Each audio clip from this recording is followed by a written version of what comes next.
அனைவருக்கும் வணக்கம்.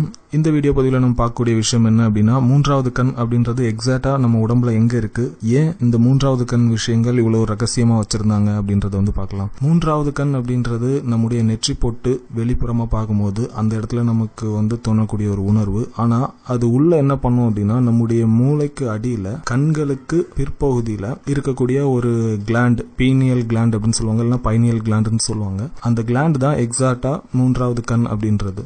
ஸோ இந்த கிளாண்ட் சிறப்பா செயல்படுறதுக்காக பண்ணக்கூடிய பயிற்சி தான் நம்ம குண்டலினி தவம் அப்படின்றது. இந்த கிளாண்ட் எனக்கு தெரிஞ்சு ஒரு 70 ஒரு 100 வருஷத்துக்கு முன்னாடி இப்ப இருக்கக்கூடிய மருத்துவத்துறையில கண்டுபிடிச்ச ஒரு விஷயம். அதுக்கு முன்னாடி அவங்களுக்கு அதை பத்தி தெரிஞ்சிருக்க வாய்ப்பு இல்லைன்னு நினைக்கிறேன். ஆனா நம்முடைய சித்தர்களும் சரி, ஞானிகளும் சரி, இந்தியால இந்த விஷயத்தை ஒரு 5000 வருடங்களுக்கு முன்பே தெரிஞ்சு வச்சிருந்தாங்க. ஸோ இந்த கிளாண்ட் சிறப்பா செயல்படும் போதுதான் உங்களுடைய ஞாபக சக்தி அதிகரிக்கும். உங்களுக்கு சாதாரண ஒரு மனித நிலையிலிருந்து தெய்வ நிலையை உணரக்கூடிய ஒரு சித்தி உங்களுக்கு கிடைக்கும் அப்படின்றது அவங்களுக்கு தெரிஞ்ச விஷயம். இந்தியால இருந்து எடுத்துட்டு போய் உலகத்துல வேற வேற நாட்டுல வேற வேற முறைகள்ல அதை பிராக்டிஸ் பண்ணிட்டு இருக்காங்க. எஜிப்ட்லயும் பாத்தீங்கன்னா இந்த மூன்றாவது கண் உள்ள கடவுள் கடவுள் இருப்பாங்க, ஹோரஸ் நினைக்கிறேன் அந்த ஒரு கடவுள் பேரு, அவருடைய அந்த இதுல மூன்றாவது கண் பத்தி சொல்லியிருப்பாங்க. சோ எல்லா மதங்கள்லயுமே இந்த மூன்றாவது கண் பத்தின விஷயங்கள் இருக்கும். ஏன் இந்த மூன்றாவது கண் விஷயங்களை இவ்வளவு சீக்கிரட்டா வச்சிருந்தாங்க அப்படின்னா, இந்த மூன்றாவது கண் ஒருத்தருக்கு திறகுது, இல்லைன்னா அந்த மூன்றாவது கண் ஆக்டிவ் ஆகுது அப்படின்னா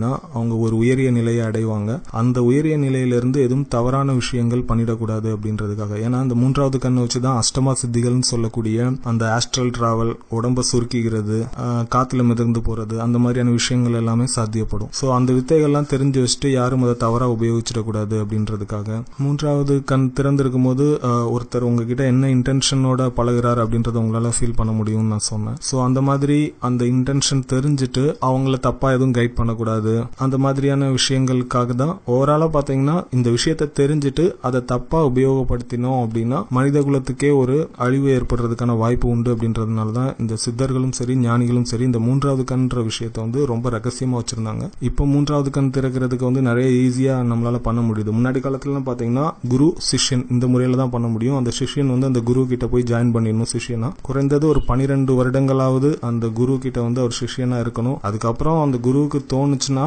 அந்த தீட்சை கொடுத்து அந்த மூன்றாவது கண்ற விஷயத்தை குரு செயல்படுத்தி கொடுப்பார் அந்த சிஷ்யனுக்கு. இந்த 12 வருடமும் பாத்தீங்கன்னா அவர் குரு சேவை செய்யறது, யோகால பிராக்டிஸ் பண்றது, பக்தி வழிகளில் ஈடுபடுறது, அந்த மாதிரியான விஷயங்கள் எல்லாம் பண்ணிட்டே இருப்பாங்க. இப்போ அப்படி இல்ல, தேர்ட் ஐ ஓபன் பண்ணணும் ஒரு 10 minutes to 20 minutes போதும், உங்களுக்கு ஈஸியா ஓபன் பண்ணிடலாம். இப்போ நம்ம அந்த அளவுக்கு கஷ்டப்பட வேண்டியதில்லை. இதுதான் காரணம், மூன்றாவது கண் செயல்படும் போது கிடைக்கக்கூடிய பவரை யாரும் தப்பா யூஸ் பண்ணிடக்கூடாது அப்படின்றதுக்காக தான் இதை ரொம்ப சீக்கிரட்டா வச்சிட்டு இருந்தாங்க. நன்றி.